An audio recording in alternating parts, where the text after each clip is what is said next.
How to use Starbucks gift card on DoorDash. Now you have a Starbucks gift card which you've been trying to use it on DoorDash.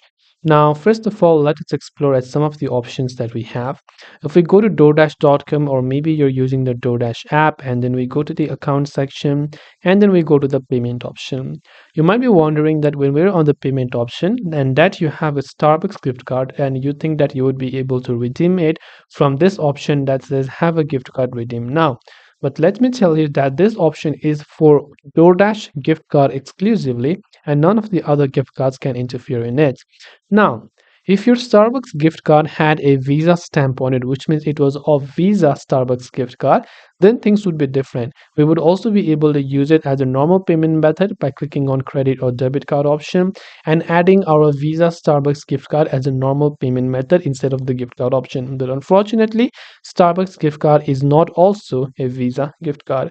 So currently there is no solution for this. Maybe you can try to sell your Starbucks gift card somewhere else and or rather buy a DoorDash gift card in order for you to exchange for it. But on a direct note, there isn't a direct way to be able to use your Starbucks gift card on DoorDash. If you have any questions, feel free to leave them down. Thanks for watching and see you in the next video.